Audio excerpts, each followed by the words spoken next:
Selamat pagi. Good morning. Good morning from Malaysia. I'm Rick Wee from one third of the trio of On the Ball, and today we have episode 6. Unbelievably, we have been doing this every Saturday.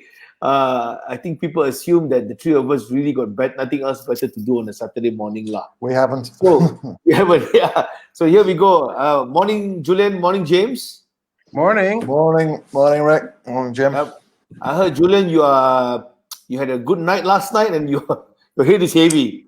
I'm feeling a little rough, so if I'm below par today, which is generally normal anyway, but if I'm below par, you'll know why. We were celebrating James's birthday. Shall we sing? Happy birthday, James. Happy birthday. Yeah. Thank you very much. It was a lot of fun from what we recall. Yeah.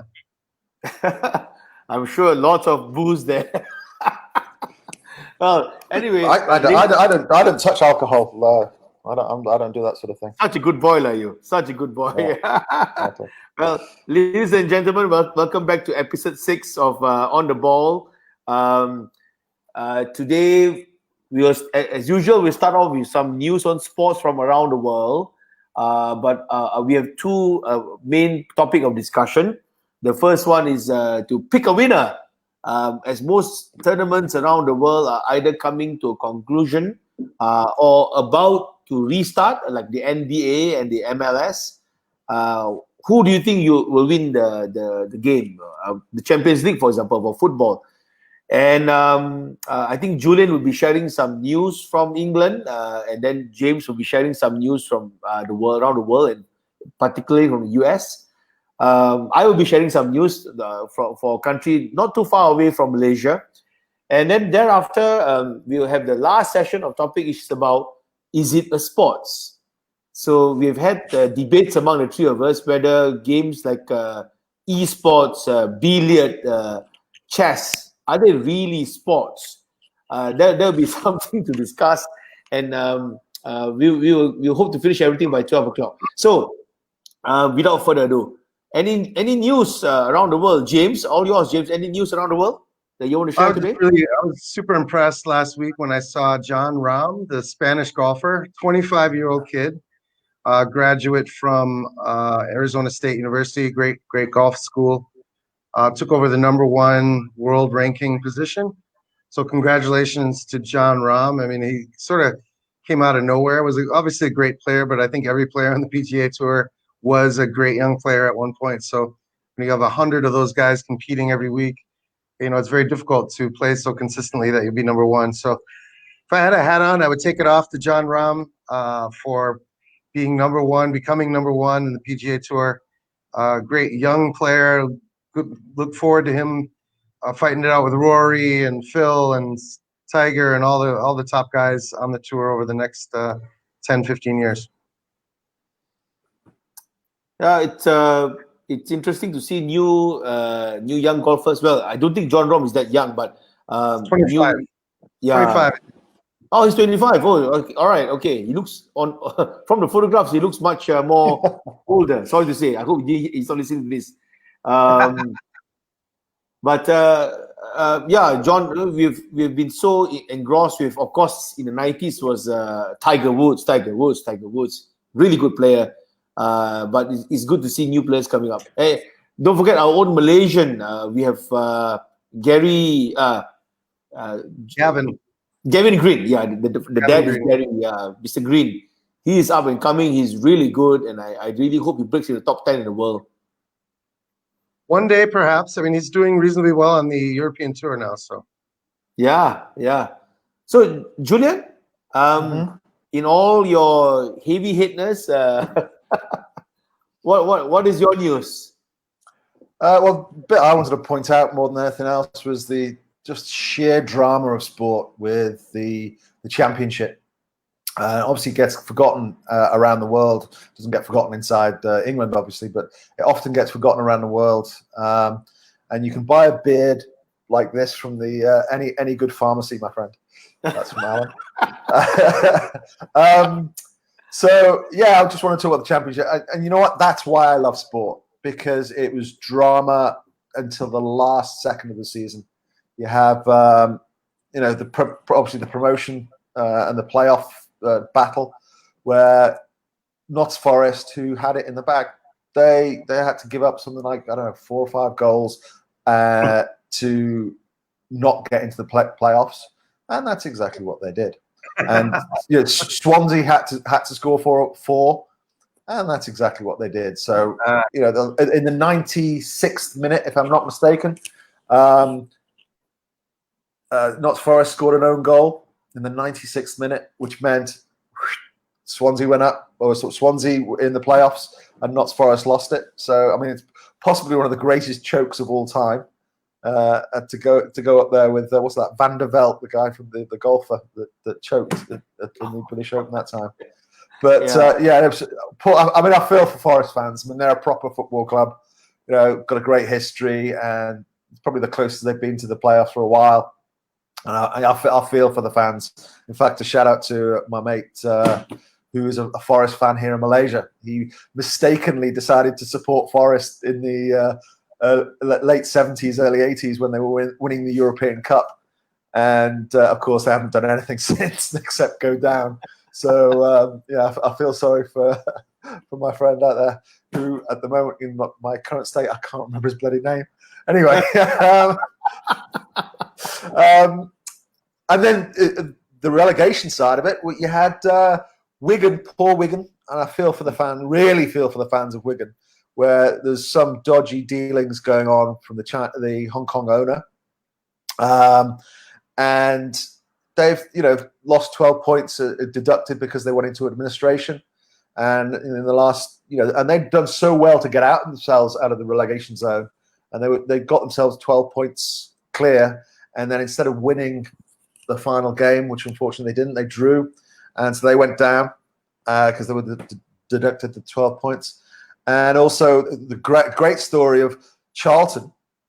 They hadn't been in the bottom 3 all season. All season they hadn't been bottom 3. Barnsley had been in the bottom 3 most of the season. Exactly the same thing as in the promotion race. In the last minute of the season, they switched. And so poor Charlton hadn't been in the bottom 3, suddenly found themselves in the bottom 3 at basically the minute where it really counted. And Barnsley got out by the skin of the teeth. So for me, that's why I love sport. That's why I'm in sports. We've been working in sports for 27 years. Is because it's drama like nothing else. If you wrote these scripts in Hollywood, people are like, nah, too far-fetched. That's why I love it. That's why I love it. I guess you'll love it unless you're a Charlton fan. Yeah, absolutely. Yeah, or a Wigan fan, or a Forest fan. I feel for Wigan. Some of our former Everton players are there. So yeah, it's Everton live, isn't it? For me, when I look at that, and it's been it normally takes 8 months to get to the last week when all that excitement happens. So in American sports, I look at the playoffs as being the real season. So because that's when all the strategy comes out, that's when you pull out all the stops, that's when the real game is being played. So sometimes I get kind of bored during the season, and I say, let's just fast forward to the playoffs. So you could have almost fast forwarded to this week and just watched this week of action in the Champions. It's like, to us, it's like a game of basketball.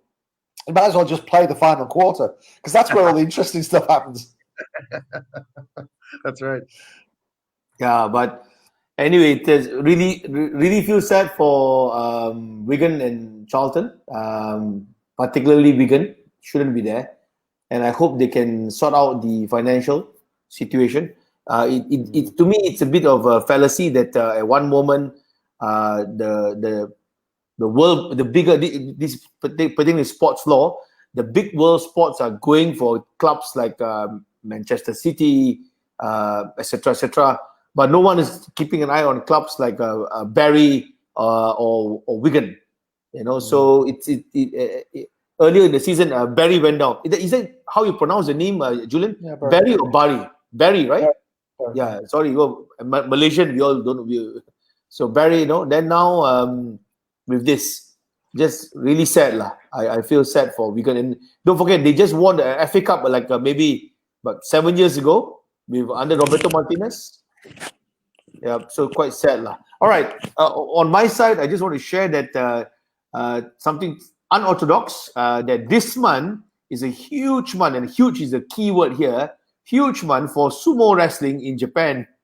And apparently there's a big tournament going on in Japan. And those of you who love two big, huge men pushing each other off a ring should go watch sumo wrestling. And this month, the tournament is ongoing. And just yesterday, the favorite just defeated another player and moved on to the next round. So will be interesting to continue watching that. Extra points if you can pronounce his name properly. Extra points if you can pronounce his name properly. I'm just going to call him the sumo wrestler. So, okay, without further ado, that's the news for the three of us so far. Let's now go to the reason why we are meeting up on this Saturday morning. The first topic of discussion is picking a winner. We're going to pick a winner. And let's set the premise of this discussion. We have in the States, the NBA is restarting at the end of the month. I think it'll be difficult at this stage to pick a winner, but we can try. And the soccer in US MLS hope to restart by the middle of August. Maybe James can share with us who he thinks will win the MLS. For me, MLS, I'm still struggling to. Are we going one by one? Have we just skipped past the NBA, or what's happening here? No, we just. You're rambling. You're rambling, my friend. No, I'm just saying that I'm still not familiar with the MLS teams. Yeah. MLS is already to the round of 16, so they have played. They have been playing, and it's now already down to the round of 16. 16 teams left. Last year's champion, Seattle Sounders. This year's team is not quite as strong as last year's, but anything can happen. It really depends on who's in the top form. My pick for MLS is going to be Minnesota United. Not just because I'm from Minnesota, but they have a strong team. If they can beat Columbus, they can beat Columbus in their next match, which is the first knockout round match. They've made it through the group round. If they can beat Columbus, they will win the MLS title. Now, if they lose, then I think Columbus will win. So it's the winner of the Minnesota United Columbus match is going to take it all. I don't think Seattle has the strength this year that they did last year to go all the way. Yeah, so then we have you on the screen, right? The last 16, James. So you reckon it's going to be Minnesota? I think the winner. So the bottom right, if you look at the bottom right, that's Minnesota United and Columbus. So the winner of that game, in my opinion, is going to take the whole thing. Minnesota United came through the group match undefeated. Of course, they only had one win, but 2 draws, and it was quite a strong group. So I think they have a good team this year. But Columbus is probably the strongest team in the whole MLS right now. Jim, I think you've got Twin City coloured spectacles on. I think that's not going to be a chance. I think you're going to find that LA United are going to win this one. Given the fact that I think that for the past 2 seasons they've been the strongest team, and Carlos Vela been on fire, and if he stays fit for the playoffs, then I think it's an LA all every day, every week. I'd even put money on it, but of course I'm not a betting man. We should mark these words. We should mark our picks and come back at the end. And when the championship happens, that's the whole point. Who's right? Yeah. So let's remember that. How about you, Rick? I haven't finished. Sorry. As much as I like the fact that Minnesota are managed by an old hero of mine, Adrian Heath. I think they've got a good chance, but I also have a mate that runs the marketing for LA United, and I think that they're going to do it. But sorry, I have finished now. Yeah, I have no idea actually, because as I was saying just now, I've never really got affiliated with any particular American soccer team. So we'll wait and see. It'll be interesting to see this. Yeah, that is the biggest cop out. I didn't really care who wins, but I did a bit of reading and found I remember LA were good last season and decent this season. You can't go. We've got a program about winning, and you're saying, "Oh, let's wait and see." But really, when I went through it, I have no idea who are the teams, and then Well, just pick a team randomly because you like the logo or the kit or something. Well, We've got to have an idea. If I really am going to choose a city, I normally follow the teams from Boston, Boston Red Sox, and the but there's no football, no soccer team from Boston yet. New England. New England. Is it the New England? Is there a New England soccer team? Yeah, I'm pretty sure. Maybe let's go with. It's at the top there, the New England Revolution. Top left. Okay. Top All left. right. The Americans' flag-looking one. Okay, let's go to the Revolution then. Rigby believes the Revolution will win. I will.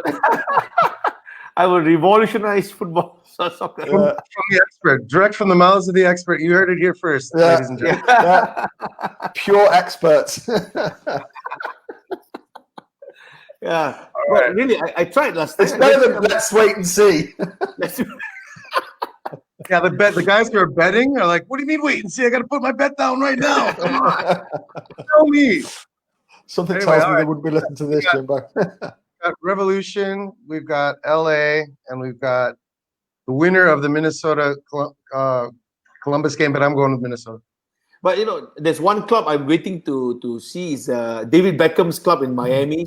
I've been following the way they build a new stadium. They build. I will follow that club when it starts. I like Beckham. The LA club is part owned by Will Ferrell, right? The comedic actor. He does have a piece of the pie, yeah. Yeah. I think he's funnier than David Beckham, so I guess if I had to choose between Beckham's team or Ferrell's team, I'd go with Ferrell's teams. Then the other club I used to follow was Landon Donovan's club because he's a Evertonian. Galaxy. And, so LA Galaxy didn't make it this time. And I think even Steven Gerrard was playing there for a short while. And Robbie Keane was playing there for a short while. So there you go. But New England Revolution. Moving swiftly on, should we talk about NBA? NBA. What do you think about NBA, James? I mean, it's gonna be a great tournament, basically, because who knows who comes out hot? That's gonna be the big question. Who comes out hot from the long break? I think obviously LeBron is gonna have his team. The LA Lakers, he's going to have his team on fire. He's going to be not only the coach, but LeBron will get the players motivated. So the Lakers, it's hard to look past the Lakers. But I've always, since the Lakers left Minnesota, there's 10,000 lakes in Minnesota. That's why we named them the Lakers. When they moved to LA, they renamed the damn team, right? So they were the biggest champions back when they were in Minneapolis, and that's when they left, it just broke our hearts. So I just cannot support the Lakers. And I'm really going to go with the Greek Freak in Milwaukee. The Bucks narrowly missed out last year. They lost to Toronto in the East Conference Finals, and Toronto went on and won. So I think that this is the Bucks' year, and the Greek Freak is going to win it over LeBron. Even though LeBron, James, I can't believe it. I can't believe we agree. We absolutely agree. That's who I was going for. There you go. I mean, LeBron has just watched Michael Jordan's Netflix series, so he's going to want to be eclipsing Jordan. But I just think he's going to put too much pressure on his players, and his players are going to buckle. And the Greek Freak, he's got nothing to lose, so he's going to bring his team to the title. Yeah, I totally agree. I mean, I was normally the easy option is to go the Lakers. I'm sounding as though I probably know what I'm talking about. I don't, but the bit that I do know, I think the Greek Freak is the man. I think he's going to take them to the title, mate. Good pick. I actually made a decision about this. I'm going with Lakers this time. I think they're on fire. If you ask me, they have good players, very experienced. They've got a crowd. They are going to try and win this for the people. So I'm going with Lakers. I'm actually going with Lakers. Okay. Even though I'm a huge Boston Celtic fan, but I think this season Boston is not doing very well. So I'm putting my bet on Lakers. Boston is a decent team, though. I mean, with Tatum and a few of the other players, they have an outside chance. But I just think the Bucks are strong, and personally, I just cannot bring myself to pick the Lakers because they left Minnesota. So that's another reason why I can't pick them. But it's a good pick, Rick. Yeah. Of course, the other one, the popular Malaysian pick will be the Golden State Warriors, which is the current hot team. You know that they've been doing very well the last 5 seasons. Sentimental value, I'll go for Boston Celtics, but this season, unfortunately, I have to say it from a Boston fan, is Lakers. Yeah, I think the Warriors haven't made the playoffs ever since their team broke up when Durant left, and so the Warriors are they're battling for the lottery draft pick right now at this point. So Lakers was a good choice. Yeah. So all right. So what's the next one, Rick? Well, I thought we were supposed to talk about Champions League. We're starting off football Champions League. We're starting off in August. The league, the Champions League is going to resume. It looks like it's going to be played in a carnival format, isn't it? It's not home and away. It's like all.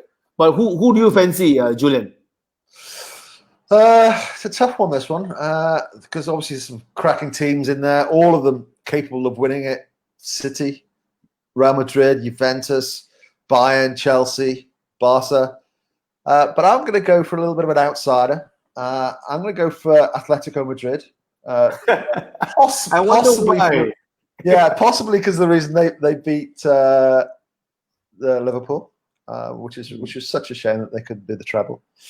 They didn't do the treble because they didn't win the FA Cup either, did they? Oh, what a shame. Anyway, I think Atletico Madrid. I think they've always been thereabouts, and Simone keeps a really, really tight team in terms of defensively. And I think I've just got a feeling they're going to do it. I don't know what gives me that feeling, and as James said before, it's a pure gut instinct.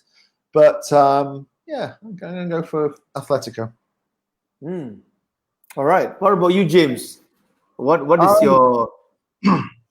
I think the teams in the Champions League this year are terrible. I think they're lucky to be there.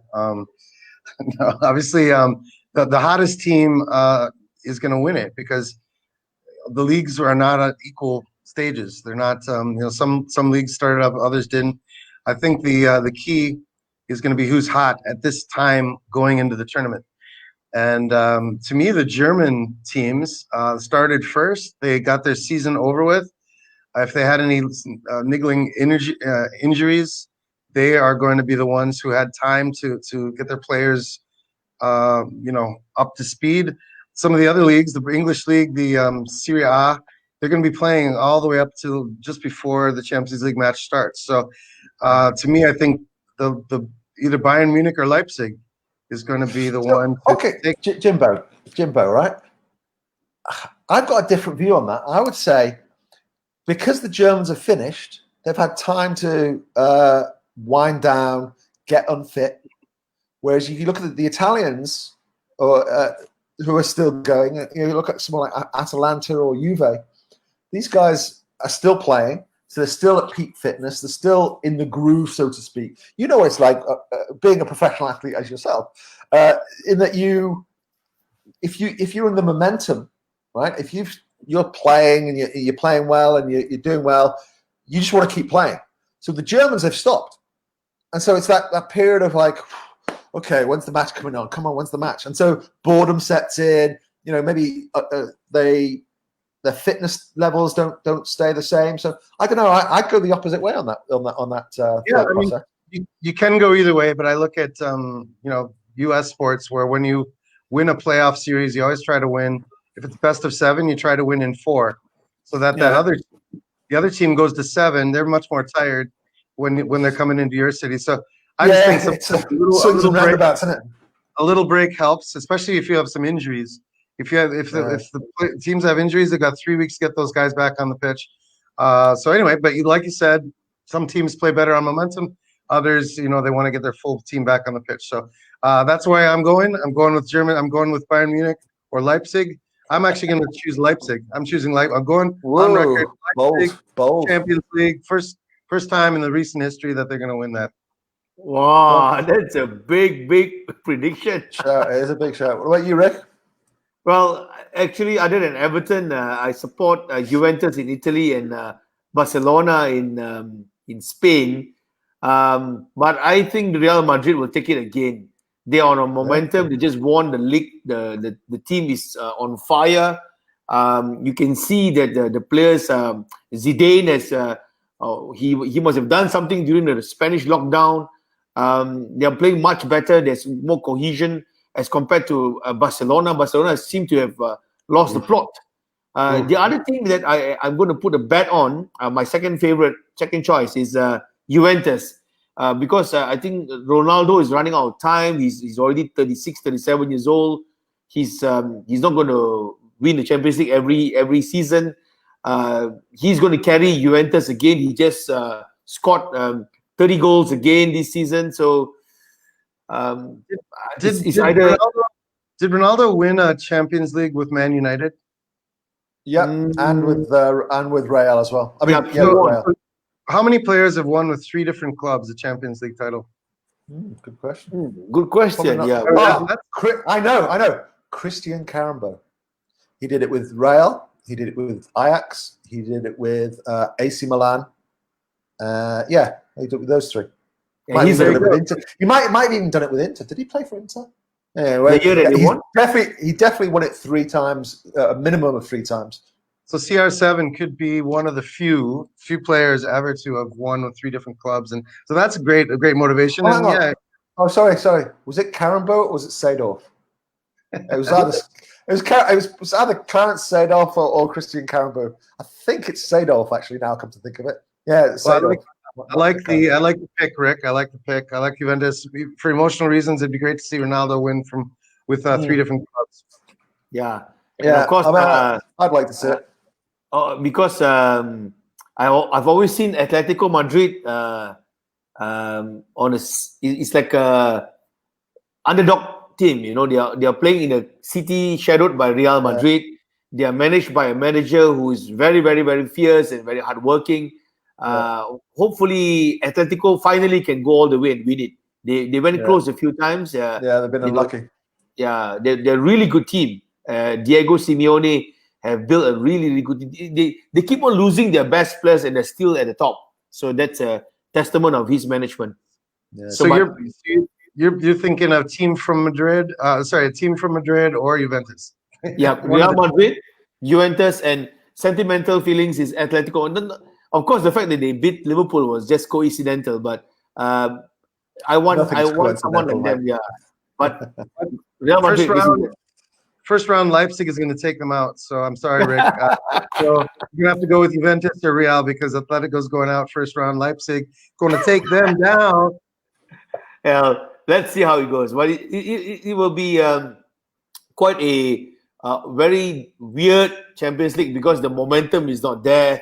The build-up is not the same anymore. Makes it interesting, though. Makes it interesting. I like the idea of it. It's I'm a big fan of things that are a little different from the norm. So I think it'll be a good one. We have Sam thinks Bayern will win this year. Sam Squid's name is Mark. Yes, I think Bayern. I think he agrees with me. The German Bundesliga teams are going to be hot coming into the tournament. Yeah, we'll wait and see.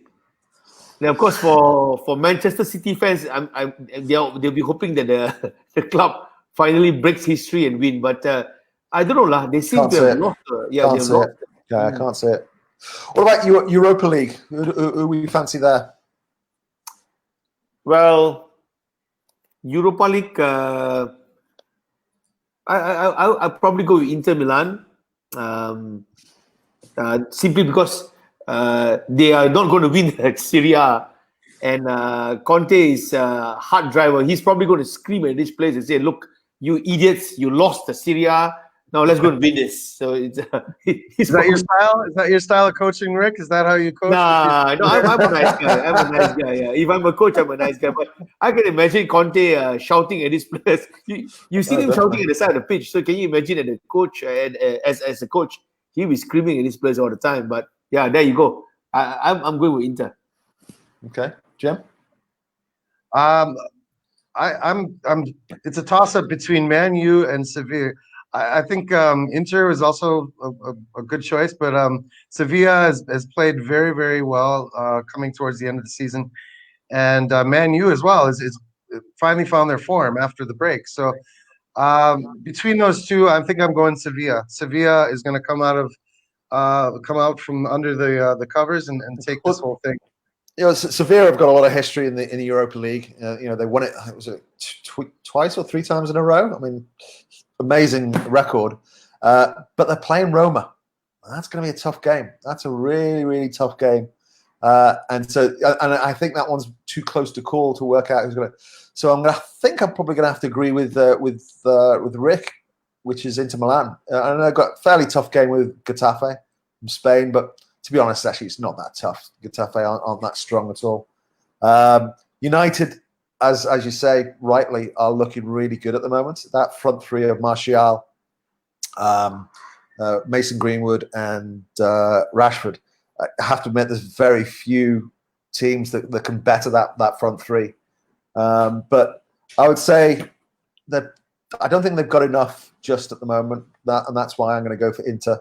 I think Conte is a cracking manager, and they're going to be a little bit upset that they didn't win the title this year in Serie A. So yeah, I'm going with them. Yeah, but if you look at the list of teams playing, now it's on the screen, there are some constant Europa League winners, like as you said, Seville is one of them. But take a look at Leverkusen. Leverkusen has always been doing very well in this tournament. And I like the fact that there's a Turkish team and there is a Wolves is there.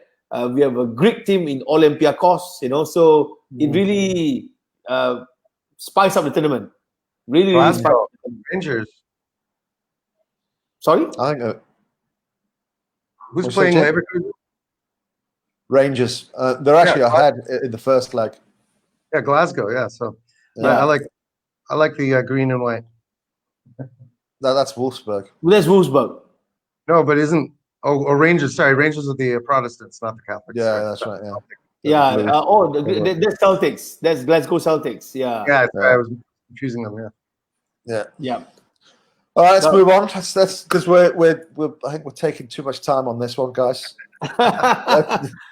So, is there anything else we want to predict? Well, we will. You talked about the championships in your latest news, but that you basically stole that playoffs. We also want to talk about the playoffs, right? Oh yeah, good call. Well, you go ahead now and tell us who you think is going to make it through. Tough one. I'd like to say Brentford because they had this amazing. I don't know how many games they won. 5-6 games in the trot they won to get into not to the playoffs, but almost going up automatically. And I'd like to say Brentford, but they've lost, I think, the last couple of games, and they're not looking as strong as they did a couple of weeks ago. So I'm actually going to go Swansea. And the reason I'm going Swansea because over the years, the team that spawns to get into in 4th place or 5th place or whatever, they're generally the ones that go up. So I'm gonna go Swansea. I think it's their year. They've just had a bit of luck getting into the playoffs, and I just think they're gonna sneak it.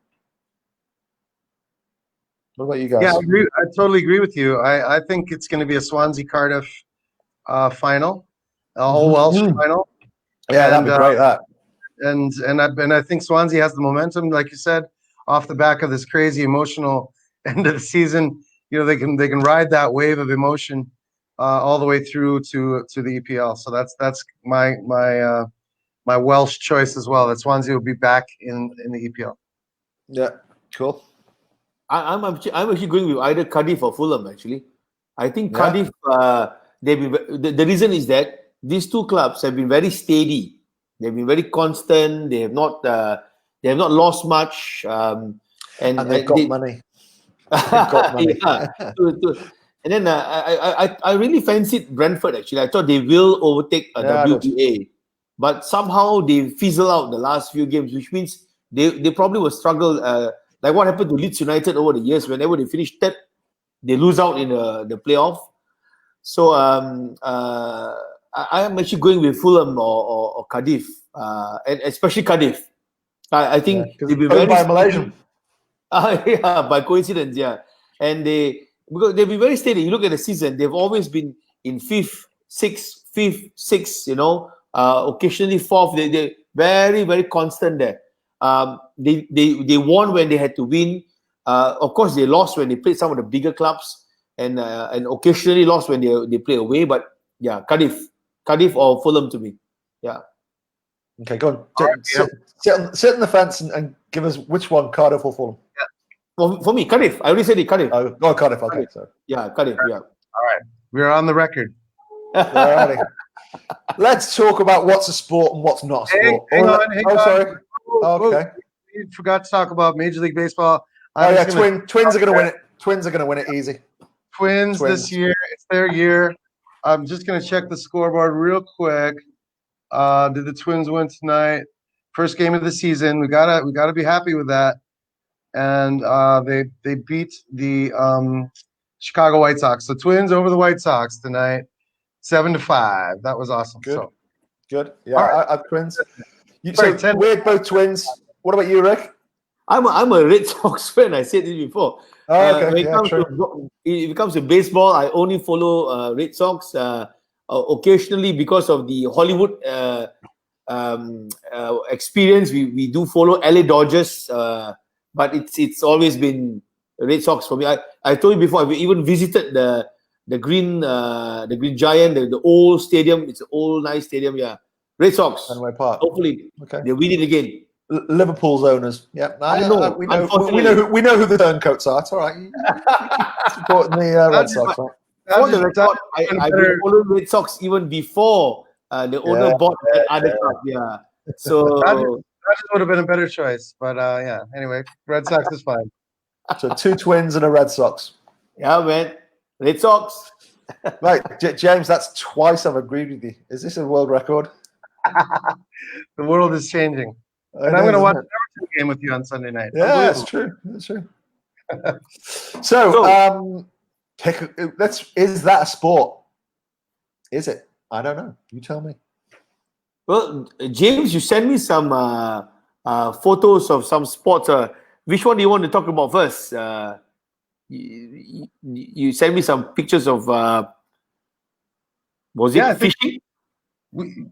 Fishing, man! I tell you, to me, what is a sport? A sport. I'll read it out. A sport is an activity involving physical exertion and skill in which an individual or team competes against another or others for entertainment. So you need to have physical exertion, you have to have skill, and you have to compete. So are these guys exerting themselves physically? Yeah, definitely. Without they doubt. seem to have skill. Yeah. And are they competing? 100%. Who are they competing with? I guess they're competing for the biggest and the fish. Well, it's a sport then. Sport. Yeah, it's totally sport. 100% a sport. Fishing, all right. Fishing is a sport. Jim, Rick, you agree or not? Well, first things first, I want to congratulate James for sounding like a lawyer. He actually took out a book and read a definition of sports, and also I was smiling here. I was like, "Wow, that's it's a submissions from the barrister." And, I can read, Rick. Well done. But I was going to define sports to not just include exertion of physical strength, etc., etc. But there must be an element of strategy. It's not just running around for the sake of running around or chasing for the sake of chasing. I think one of the key difference between an activity which you and I do it on a casual basis and an activity which goes into a sports, which includes an element of competitiveness, is actually the element of strategy. And so, like for example, fishing. If you're going to fish and you're going to fish the biggest fish, get the biggest fish to win, you really need to strategize what time and which water to go through, etc., etc. So, yep, I would say fishing is a sport. All right. Cool. Fishing is in the Olympics. Fishing is in the Olympics. Look, the Olympics, it's arbitrary what's in it. It came from Baron de Coubertin in the 1800s or whatever it was, the year that he resurrected it. So it was pretty arbitrary, and it comes from which cities are hosting it.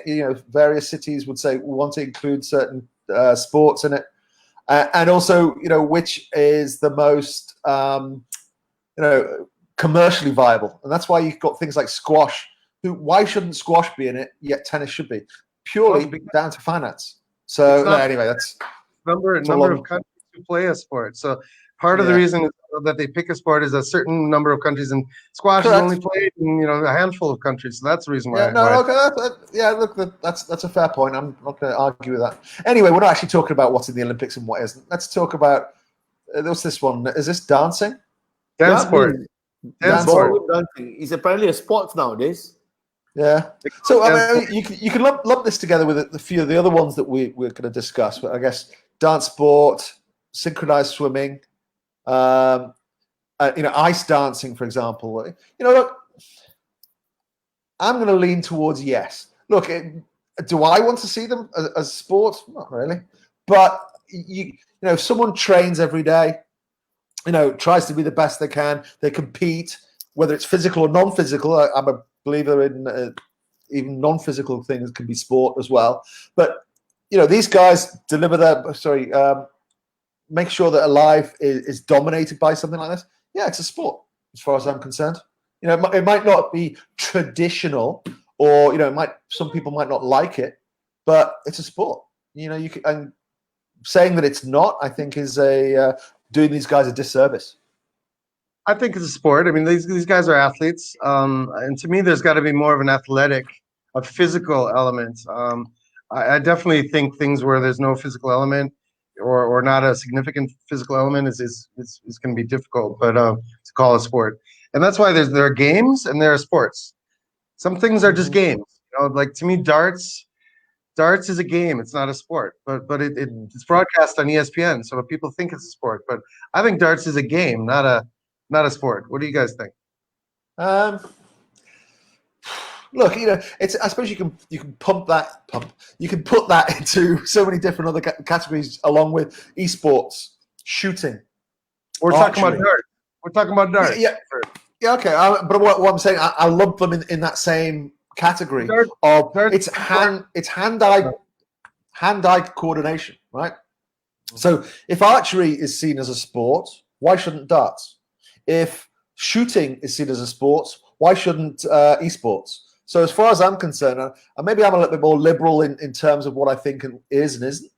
If you're devoting your life to it, it's hand-eye coordination, or it's physical exertion, or whatever the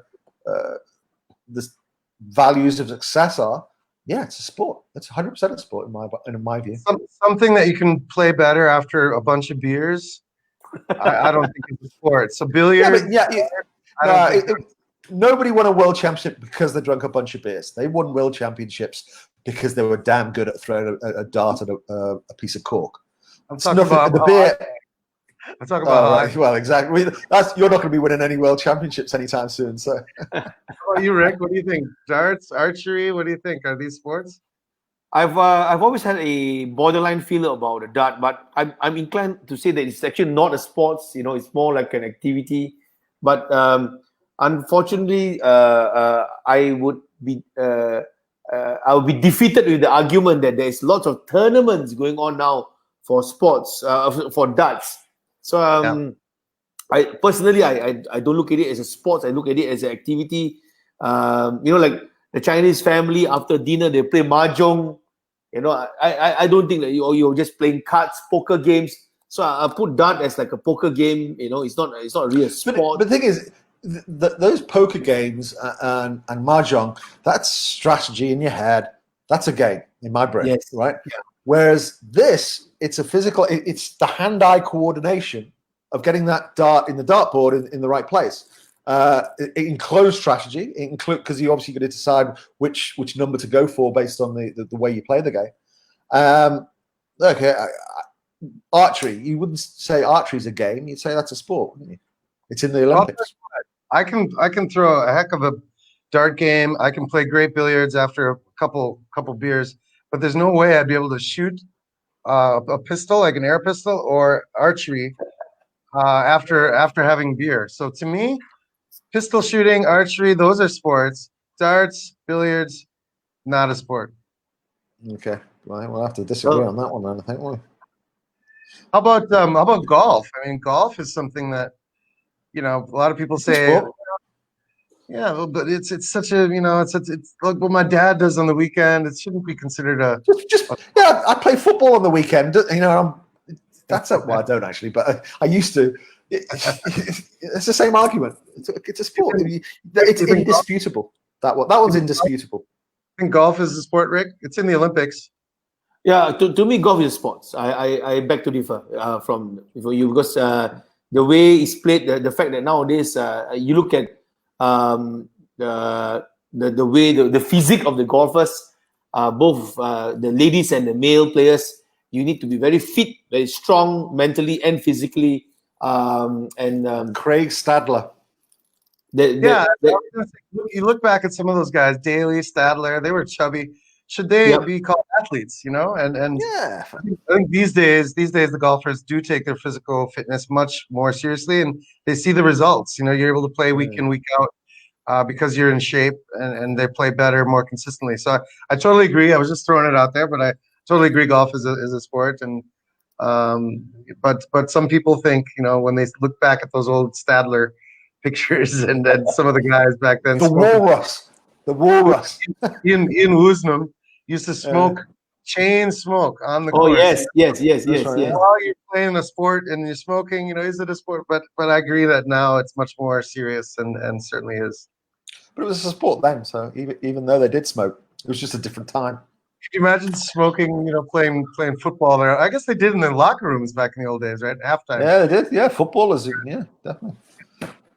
What about motorsports? I'm torn on this one. I must say, motorsports is it up to a manufacturer to create a great engineered machine, or is it up to the physical abilities of a driver? Like F1, right? They're not all the same car. They're different machines. So is it what is it? What is it? Is it an engineering question, or is it a physical thing? Actually, I hadn't even thought about that. My initial thought was, of course, it's a sport because it's called motorsports. But actually, is it? Yeah, there are Formula 4 trends. You have the same car. You're driving. You're not allowed to change the car. So I think it's much more sport because you all have the same. But F1, it comes down to equipment, doesn't it? Yeah, it shouldn't come down to equipment. Yeah, that's a good point. I think I tend to agree with you in terms of is it a sport when it's the people with the most money win, which is pretty much what Formula 1 is these days. No, when it's an equal playing field and it depends on the person behind the wheel. Yes. So then is football a sport because people with most money in football always win? Oh, don't blow holes in my argument. I'm just kidding, but I agree with you on this. In motorsports, if they I think A1 wasn't it A1? I think they all drove the same car. They weren't allowed to. They did. Change it. And I think that was very much more of a sporting competition. And I agree that when you have the same equipment, and then it comes down to the skill of the driver, and driving a car is especially around those bends, very, very hard to, physically. So I totally think that motorsports is a sport when all the equipment is all things being considered equal. What do you think, Rick? Are you gonna? Yep. Sport. I was about to say that actually that the motorsport can only be seen to be a sport when all the machines are equal. Then we know who's the best driver or the best rider. But now with all these quirky technologies, a lot of bigger teams have an edge over technology and win. You remember Nigel Mansell about 20 years ago, he was driving the first ever Shiftronic cars, the cars without gearboxes, and he won all the way because the team Renault managed to go around the rule. Yeah. So Yeah. that's my view. But but you know what? I don't know about you guys. Even though Lewis Hamilton and team, the few of them been winning the Formula One, but ever since Schumacher has retired, and as you all know, he's fighting for his life. I kind of lost interest in Formula One. It's not the same anymore when Schumacher left, and the current drivers are just very mechanical. They just drive. There's no character. Bizarrely enough, I lost interest in Formula One because of Schumacher, because of his dominance at the time, and also that time when I think it was Gerhard Berger or someone like that who gave way to him. No, maybe it wasn't Berger, Teammate. one of the other guys. Teammate, right? His teammate gave way to him, and that's bull crap. You know, it was team orders and all that sort of thing. During Schumacher's time, we had a great rivalry with Mika Hakkinen. We got a rivalry with Kimi Räikkönen. But you know, I kind of like got interested, and you know what?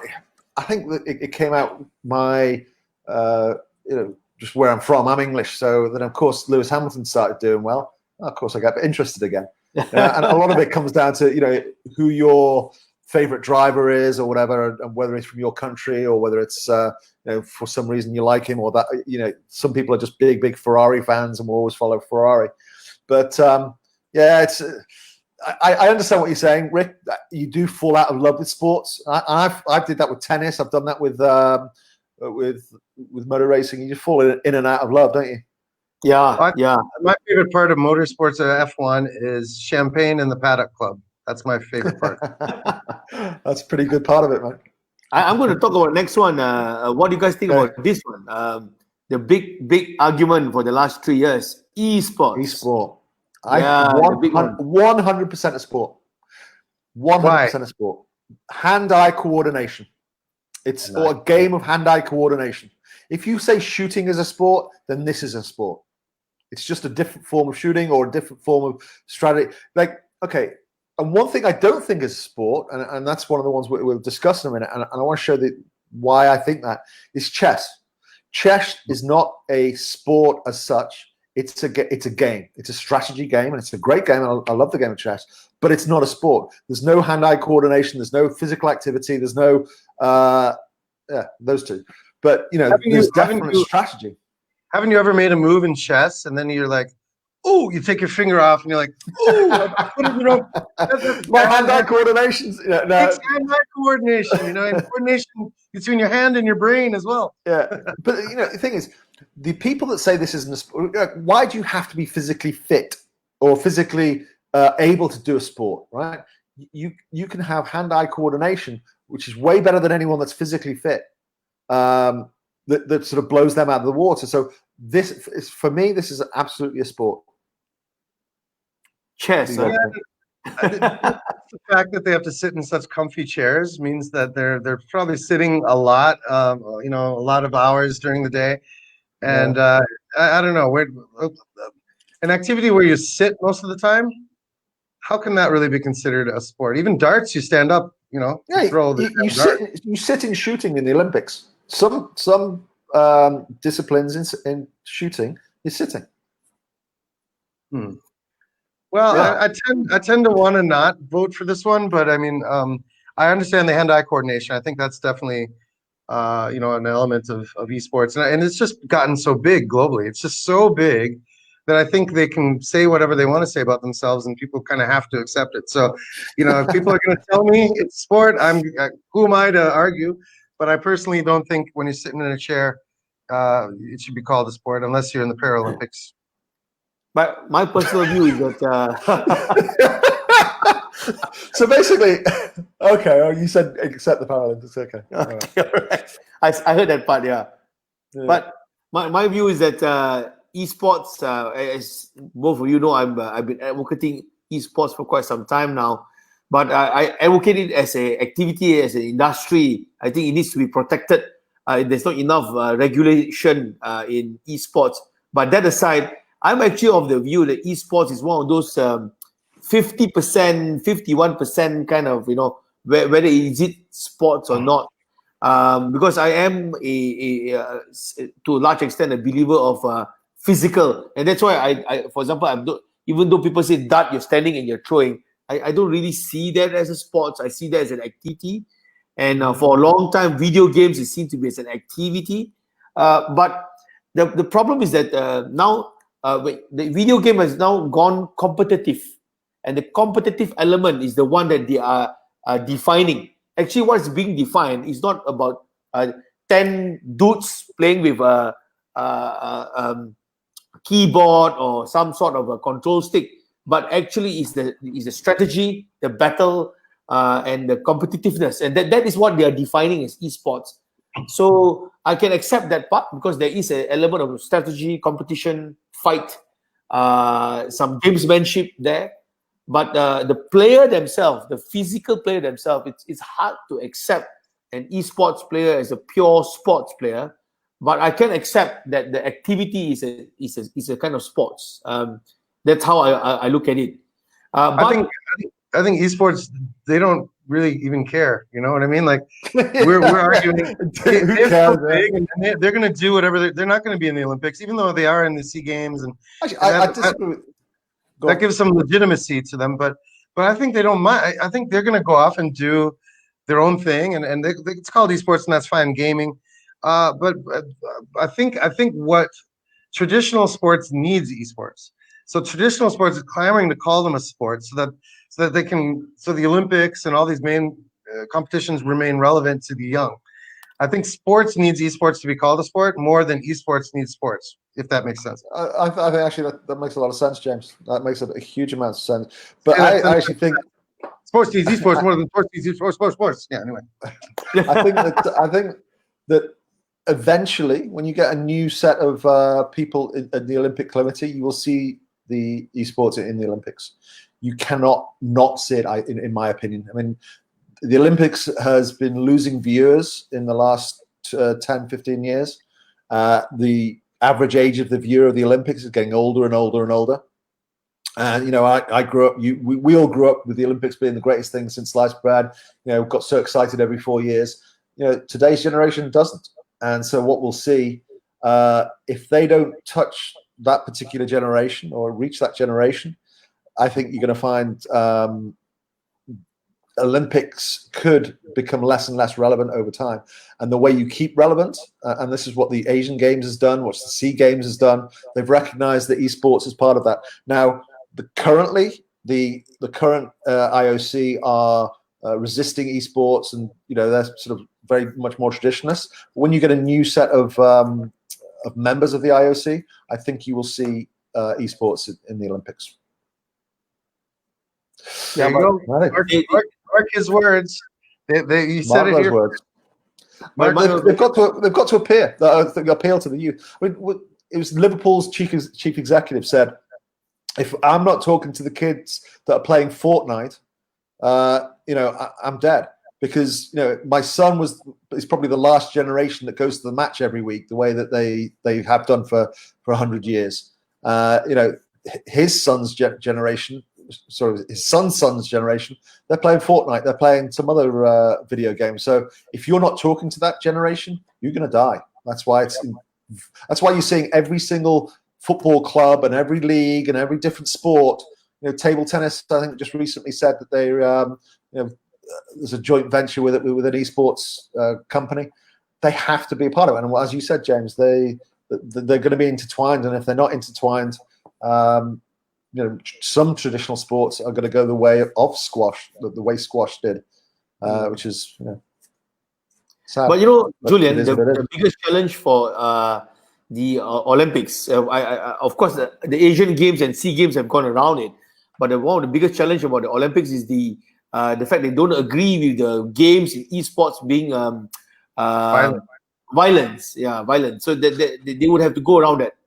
Well, you can play FIFA or NBA or, you know, even the sort of fantasy games like, you know, Mobile Legends or, you know, League of Legends, that type of thing. You know, it's like saying cartoons are violent, you know, so it's fantasy stuff. So look, there's lots of different ways you can do it. I mean, you don't have to play Counter-Strike, for example, in the Olympics. Yeah, but then, you know, they've got shooting in the Olympics. You know, no one gets hurt from video games. specifically, but yeah, lots of people get hurt with shooting. So Yeah. with guns. Well, I always debate with people about the way we are looking at esports. Of course, esports is more in-house and computer-based, but it's very similar to the way the world was a little bit apprehensive with X Games. So when X Games first came out 20 years ago, people were like, "Come on, the BMX on," and now we see the rock climbing is the Olympic Games. So good fun actually. It's good fun watching the rock climbing. Yeah. That was another effort. The spiders going up the wall. It's brilliant. That was another effort for the IOC to remain relevant with youth, and that was just the esport before esport, So yeah, I think right. Julian is right that they're gonna move in that direction again, and it's just a matter of what game they play, not when they're gonna be in the Olympics. Yeah. But I'll tell you one sport that is gonna be in the Olympics soon, and that's competitive eating. When I saw Joey Chestnut break his own record, I think it was hot dogs. For me, you got to have like 5 different things that you eat. So it's kind of like a heptathlon of eating, or is heptathlon 5? But anyway, or decathlon. Let's say you have 10 different things. So you might be really good at eating hot dogs, but you're not so good at eating eggs. And oh gosh, the ham and cheese sandwich, that one always gets stuck. But the other guy from Japan, he's better at the ham and cheese sandwich. And the eggs are really good. So I think you need to have multiple different disciplines, as it were, cuisines that you have to eat. Like nasi lemak. They should have how many nasi lemak packs can you eat in a minute?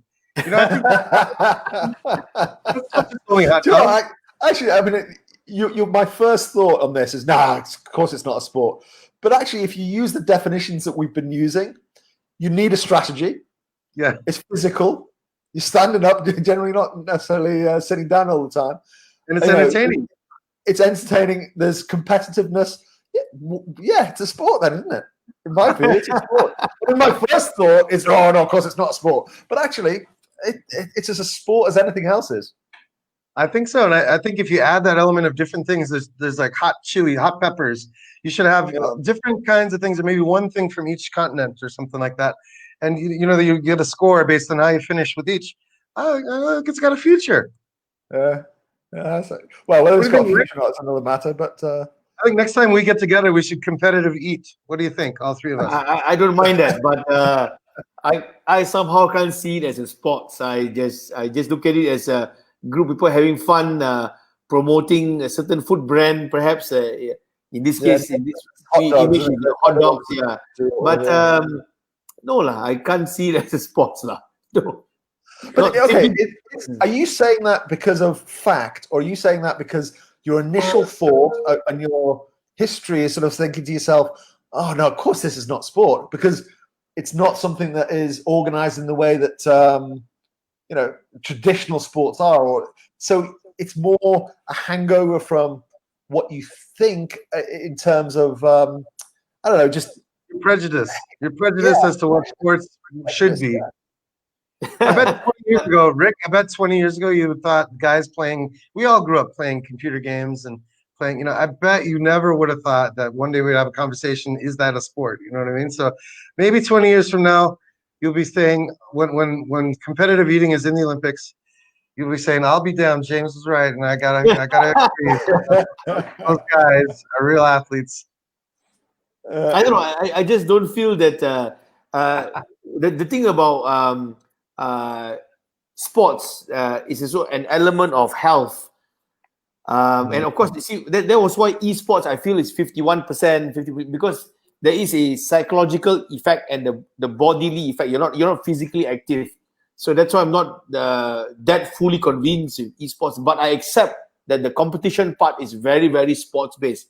But this eating competition, it's the other way around. It's actually very unhealthy. I don't see any healthiness in this, But anyway, they could eat health food. What if it was health food they're eating? They're eating a vegan hot dog, or there's other ways to make it healthy. Maybe I don't deny that. But shout out to Alan Lassoff, who says, what about beer guzzling contests? There you go. That should be the last part. Yeah, whichever way you look at it, there's a bit of competition, there's a bit of hand-eye coordination. There's a strategy there. Let me share with the two of you that in the Malaysian bar and the Singapore bar, not the bar but the lawyers, they have an annual sports competition, and it's like our Olympics. And at the end of the tournament, we have a gala dinner, and we actually have a boat race. So then we really become the bar. So and then the Malaysian lawyers will go up against the Singapore lawyers to see who can guzzle down 7 mugs or jugs of beer or You glass sit of that beer. one out, don't you, Rick? You sit Sorry? that one out. You sit Of that course, one no, out. I'm- You don't compete. As a non-beer drinker, I just watch and cheer on. But it's fun to watch. I must admit, it's fun to watch. Yeah. There you It's a go. sport. I On think that note, we've should we wrap things up? You've Yep. identified which sports are sports and which are just games. So there we go. So we have eaten up 5 minutes of the time today. Usually we finish off by 12 o'clock. Thank you so much for listening in today. To wrap it up, today we had a fairly interesting discussion about who will win, picking the winner for the tournaments. Of course, I was lambasted for not choosing an MLS winner simply because I don't know any clubs there anymore. But there you heard it from us, who we think will win the NBA, the Major League Baseball, Champions League, Champions League, Europa League, and the Championship. And then we had a discussion about whether esports and billiard and chess are games and sports. So there you go. If you would like to watch this episode again later, this episode will remain on the Ball Facebook. You can watch it at any time and anywhere. Julian, any last words? Not really. Shout out to Jim Kavanagh. Thanks for your nice words for saying our first episode was rubbish. Unfortunately, you're not wrong, but hey, there you go. I hope you're well, Jim. James? Go Twins. Twins are going to go all the way to the World Series. So today was the first Go step. Twins. 10-5 win over Chicago. Go Twins.